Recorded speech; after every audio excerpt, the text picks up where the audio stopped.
Ya estamos de vuelta en la tercera jornada de Well, we're back in the third day of Siemens Minerals Week 2021. Thank you for being with us today at this time, and we're continuing with the program of the day. We have here, we're talking about predictive maintenance and the current trends in the market with zero time of unplanned outages. Matthew, thank you. Matthew, we have like 20 minutes. Then we have some space for questions from our audience, okay? Yep, sounds good. Okay, thank you very much. Welcome again.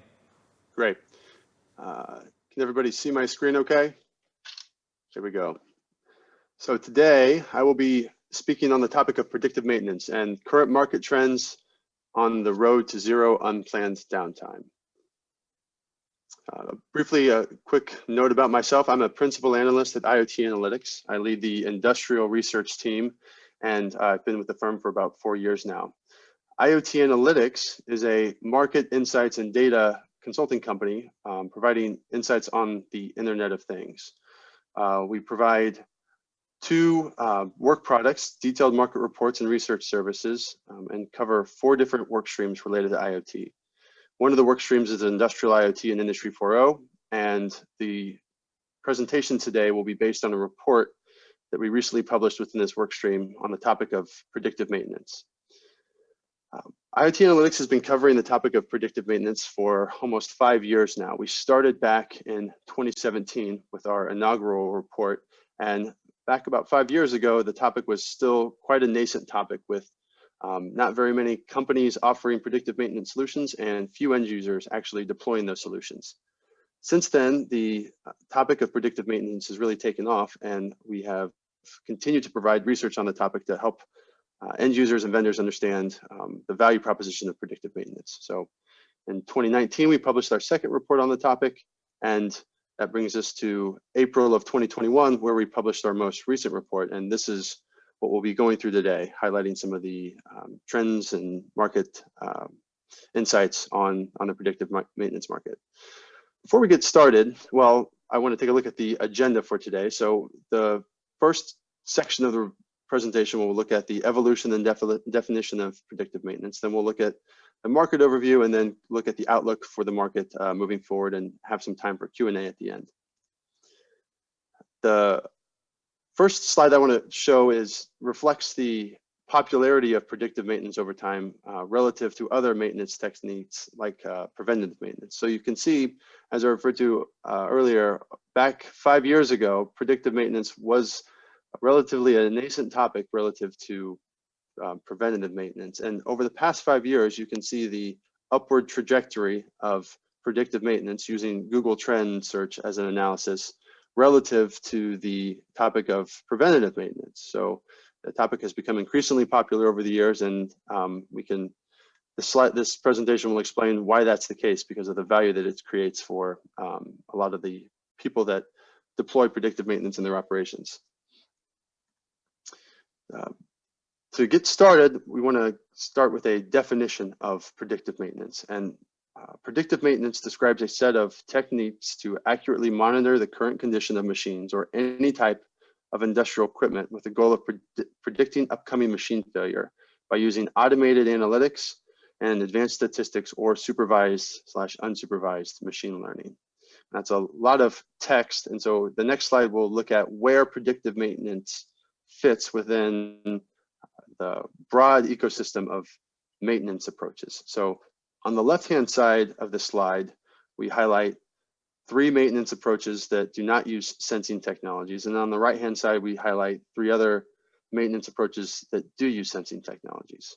The first one being reactive maintenance. And a reactive maintenance strategy is essentially no strategy, where you run your equipment to failure and then incur the cost of the downtime and the replacement costs of repairing the equipment when it fails.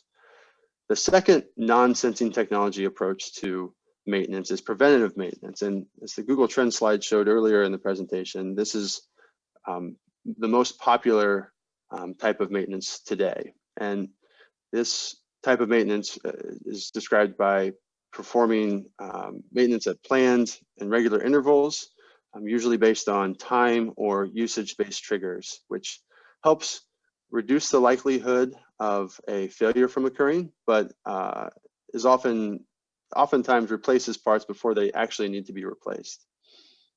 Moving to the right-hand side of the slide, these are more advanced methods of maintenance, starting with condition-based maintenance, which leverages sensors to monitor the equipment and only repair and replace problems that have been registered. And so the result is anomalies are identified and resolved prior to functional failure. And the variations of implementation include handheld devices that are used by maintenance technicians or retrofitted and previously integrated sensors. The focus of today's presentation is on predictive maintenance, which builds on condition-based maintenance by leveraging enhanced statistics, stochastics, real-time analytics, and even machine learning algorithms, which allow users to make predictions about when equipment will fail. And the result of predictive maintenance solutions is that they can predict when failure is about to occur, allowing for preventative actions to be taken within a window of remaining useful life prior to when the equipment will fail. And finally, the last and what I would consider the most advanced maintenance approach would be prescriptive maintenance, which again builds on the previous method of predictive maintenance by prescribing actions and integrating with workflows to make sure that the solution to the impending failure is automatically relayed to the appropriate people to prevent the failure from happening. And we have seen a lot of interest in prescriptive maintenance over the last year or two as people have implemented predictive maintenance systems, and I'm looking at how to automate the process even further. And I would anticipate us covering this topic in more depth in future reports. But for today, we'll stay focused on predictive maintenance. So to take those different types of maintenance approaches and show what it looks like in practice, we've developed this slide to show a hypothetical situation of a motor that is about to fail. So you can see this picture up here represents a motor with a vibration sensor connected to it.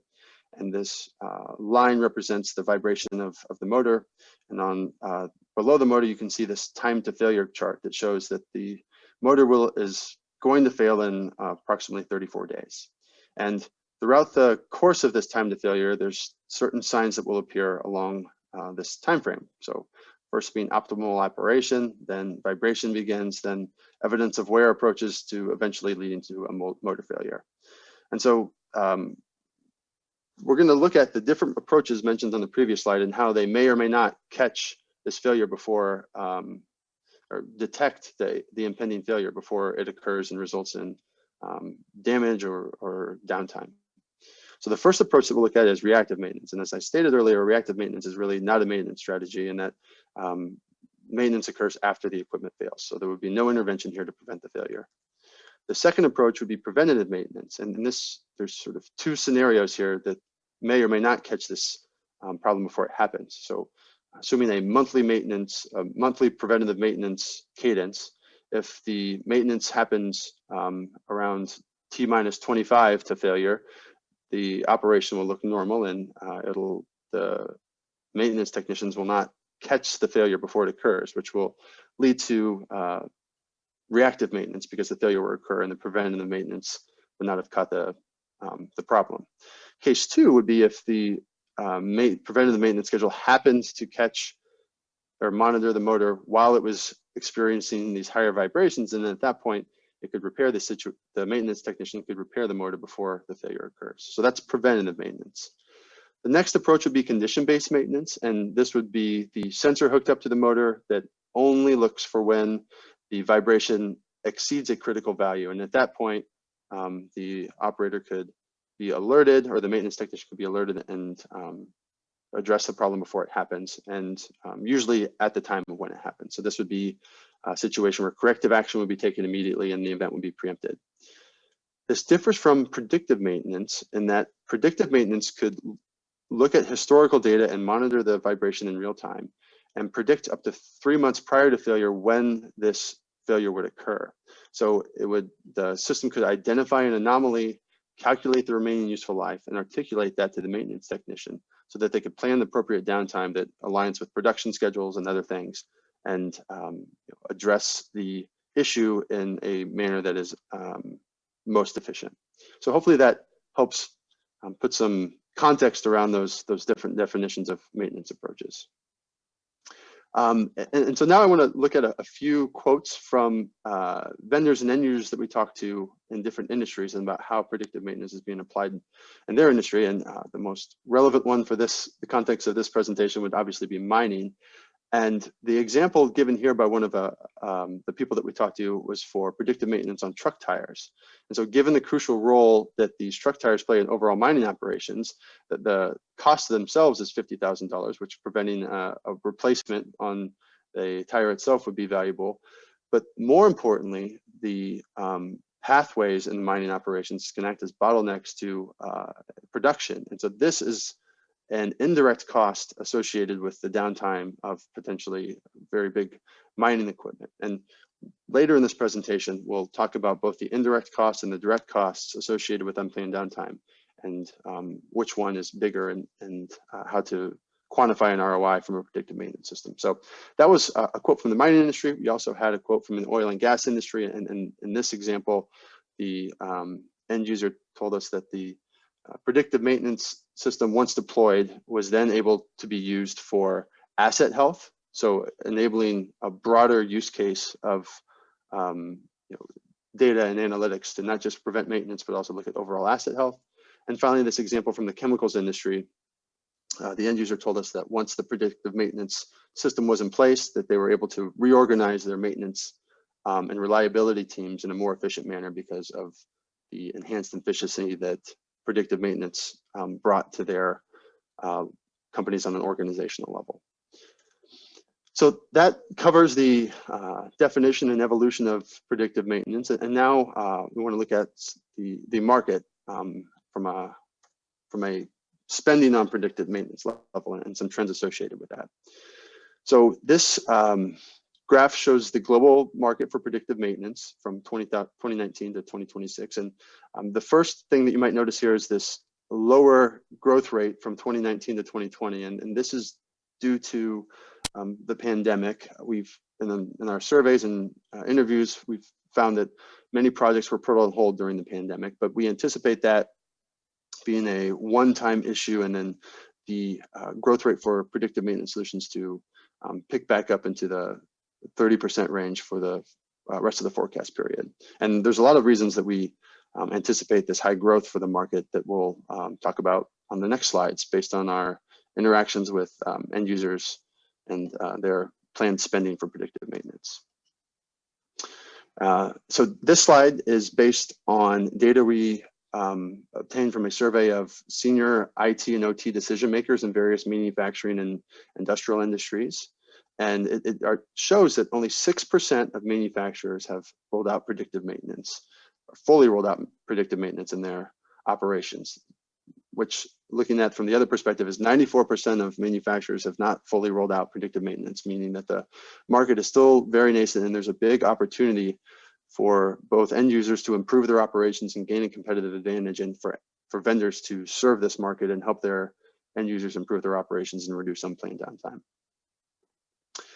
And the reason to do this is because those vendors that those end users rather, that we talked to that had deployed predictive maintenance, either fully or partially, had all experienced a positive ROI. Some of them indicated that it was too early to judge whether or not they were going to experience a positive ROI, but none of the end users that we surveyed experienced 0 or negative ROIs. And what's even more interesting is 44.5% have amortized their investment in less than 12 months. So we consider this a very positive ROI. And this not only aligns with the survey data that this is a strong ROI, but vendors have told us the same. And a lot of vendors have been getting into the predictive maintenance space because it is such a strong value proposition. And so one of the startups that we talked to told us that their customers typically experience a positive ROI within the first 12 months. And another chief innovation officer at a European industrial company told us that they typically observe a positive ROI within 6 months. So the previous one was 12 months, and this is 6 months. So you can see that this aligns with the less than 12 months, a strong ROI for deploying predictive maintenance solutions. And how is that quantified? So the main value proposition of predictive maintenance is to eliminate unplanned downtime, hence the title of the presentation today. And so another question that we asked the survey respondents is to try to calculate the number of downtimes they have, the length of downtime, and the costs associated with those downtimes. So looking at this from a number of standstills perspective, so this is the number of downtime events. We had on average around 144 based on the survey participants. And taking that, looking at the total hours of those events, it came out, the respondents said that it was around 17.8 hours. And the costs associated with the downtime are around $17,000 per hour in direct costs. So this is the spare parts, personnel, external support. And the indirect costs are 9 times as high as the direct cost, 8 to 9 times. And so you can see, using my previous example for the mining operation, replacing a tire, and I'm sure depending on the scale of your operations, this could be quite larger, especially in the mining industry. But going back to the example of the tire, the downtime associated with a flat tire is, or a failed tire is pretty high because the spare parts are expensive, but shutting off the production is even more expensive. And so quantifying and measuring these indirect costs associated with unplanned downtime is really vital in understanding the value. And so in summary, the average factory loses around $2.3 million a year due to unplanned operation standstills, multiplying these together. So another question that we asked our respondents was about the types of analytics that they use to realize their predictive maintenance solutions. And you can see that by far the most popular types are supervised machine learning and simple statistics, and less popular were these more advanced analytical methods like unsupervised machine learning and deep learning. And there are several reasons why this is the case, but one of the survey respondents, or one of the interview respondents, told us that the big problem with unsupervised machine learning is they create several false positives, and we'll talk about what those are on the next slide. And then somebody else told us that deep learning isn't as useful as these other analytic methods. So again, the vendors and the interviews that we conduct with our clients are aligning with the data that we see in the surveys. So the way that these analytical methods, so the predictive maintenance models, are measured is through this tool called the confusion matrix. So on the y-axis here, you have what's actually going on in the system, so faults and no faults. And then on the x-axis here, you have what the predictive maintenance analytics expects to happen. So predicting a fault not happening versus a fault occurring. And by far the most common state of the system is that the analytics method is predicting a fault isn't occurring, and what's actually going on in the system is that a fault doesn't occur. And the value proposition of predictive maintenance analytics is that they can predict a fault, and then the fault actually does occur. So that's what's going on here in this true positive area of the matrix. False negative is the thing that needs to be the lowest in this confusion matrix, and that's where the analytic method does not predict a failure, but the failure does actually occur. And then a false positive is when the analytics predicts a failure will occur, but no fault actually occurs. And this confusion matrix is based on data from the survey of the end users again, that we did, and it highlights one of the problems with predictive maintenance analytics methods today, and that's this relatively low precision. And if you look at the equation for the precision, it's based on both the true positives and the false positives. And the issue for having this low precision is because the data is very imbalanced, and that there's not a lot of true positives, in other words, not a lot of downtimes that occur that the model can use to then effectively predict when false positives occur. So this is articulating or highlighting what an imbalanced data set and an analytics method looks like. So luckily, there are methods to try to improve this accuracy by leveraging more data sources. So if you look at a predictive maintenance analytics engine, there are several ways that data can be fed into this solution to improve that accuracy that we were just talking about on the previous slide. One being pre-built models, another being first principles data or physics-based data from models and simulations, and another being subject matter expertise. And we call this type of data source knowledge-based sources. Another type of data source that can be used to improve the analytics engine is maintenance logs and feedbacks, and we call these user-based sources. And then finally, we have assets themselves, retrofitted sensors, controllers, gateways, historians, and virtual sensors and dynamic twins. We call these hardware-based sources. And finally, the last type of data that can be interjected into the analytics engine to improve the accuracy is other external data. So a lot of the times weather data is brought in, especially for assets that are deployed in open air environments, not temperature control environments. So one of the examples that I wanted to highlight here is how retrofitted sensors can be used for predictive maintenance. And I believe there was a briefly a video about this specific solution right before we started talking. And Siemens, and it's not just Siemens, but Siemens has come up with a very compelling solution for retrofitting sensors to brownfield equipment to then realize a predictive maintenance solution. So the example we're going to look at here is the Siemens Connect 400, and it's an end-to-end solution that includes the battery-powered sensor itself, which is simply glued on to the outside of a low-voltage motor. It is then commissioned with an app on your phone, and then data is sent to the cloud and analyzed. And this three-step process is very much reducing the overhead associated with implementing a predictive maintenance solution on existing assets. And looking at this in a little bit more depth, we can, it may be a little bit difficult to see here, but you can look at the slides after the presentation if you want to learn about this in some more depth. But essentially you have your low voltage motor, you bolt the sensor to the motor, the Siemens application collects the data and sends it to the cloud, and then raw sensor data is then supplemented with design data from the digital twin. So this is an example of improving the predictive maintenance analytics engine by adding design data or digital twin data to then result in a more precise prediction. And so there's lots of different ways the engine can fail, and this picture sort of shows a lot of some of the different failure methods. And then there's also, Siemens also offers a service where domain experts can then analyze the data and identify failures and recommend resolutions. So that covers it for the market overview and trends, and I'll briefly discuss the outlook that we have for the market before turning it over to Q&A.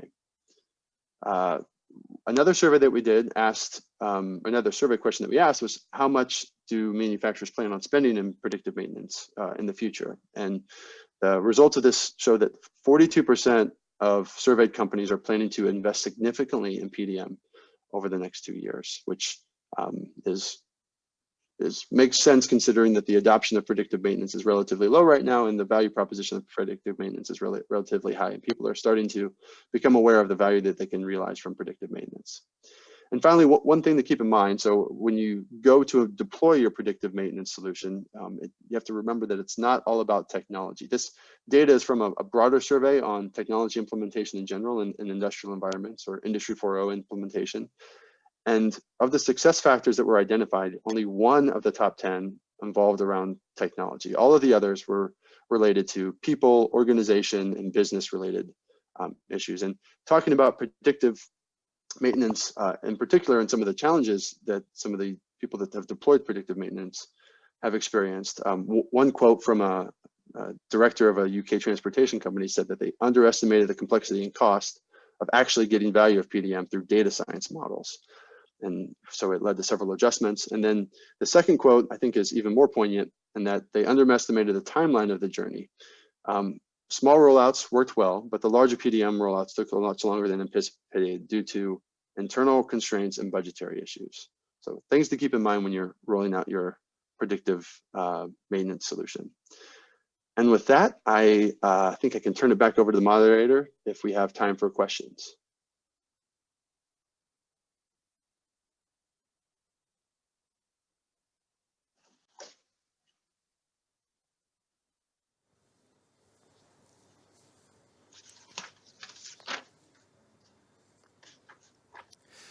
Yes, we have some questions for you. The first one says, as it goes, in IoT analytics, what growth will digital twins have in the industrial segment? That's the first question. Yeah, it's a good question, and we've written a report on digital twins specifically. The issue with digital twins is it's not really a specific product. It's more of a collection of different products that are used to realize this value proposition, which is a virtual representation of a physical asset, operation, or enterprise. So we haven't come up with a specific number on what the total size of the market or what the growth rate is. But if you look at the things that go into a digital twin, which is simulation, IoT platforms, sensors, and the services around those, the growth rate on those individual aspects is quite high. So hard to give you a hard number there because the topic of digital twin is a little ambiguous. Okay, Matthew, we have another question for you. In IoT research, what trends do you see in cloud and on-premise solutions? Are some customers afraid of their data leaving the operation? That's a very good question. And the answer, unfortunately, is it depends. It really depends on the specific industry. So if you asked me this question 5 years ago, the answer would be there was a hesitancy to go to the cloud broadly across most industries. Now we're seeing the hesitancy only within those industries where the data is extremely sensitive or in regions where there's hesitancy to adopt the cloud. So aerospace, medical devices, defense, those industries will not be slower to adopt the cloud. But if you take a step back and think about all of these data breaches that have occurred and the money that it takes to defend from security hacks, going to the cloud may actually be more secure than deploying on premises in today's environment. Companies like Microsoft and Amazon are deploying billions of dollars a year to make sure that all of the solutions deployed on their clouds are more secure. And over the past few years, we've definitely seen a bigger migration and comfort for industrial companies to move more and more of their applications to the cloud. Okay. Matthew, last question. According to the studies, in an IoT architecture for condition monitoring, what percentage does the cybersecurity item have in the project costs? Yeah, it really depends on the type of deployment that you're rolling out. So if I go back to the slide looking at the different ways of doing a sensor here. So if you just do these retrofitted sensors, the cybersecurity costs associated with that is relatively minimal. Siemens or other vendors have front-loaded the cost associated with securing the device itself and the path to the cloud.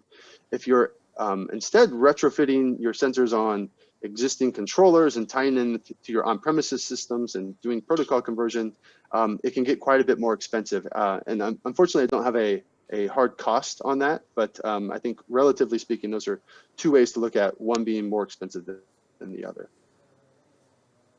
Okay, Matthew, thank you very much for being with us today. I hope you enjoy your time too with Siemens Minerals Week. Yeah, thank you for having me. Have a good rest of the Minerals Week. Thank you. Bye.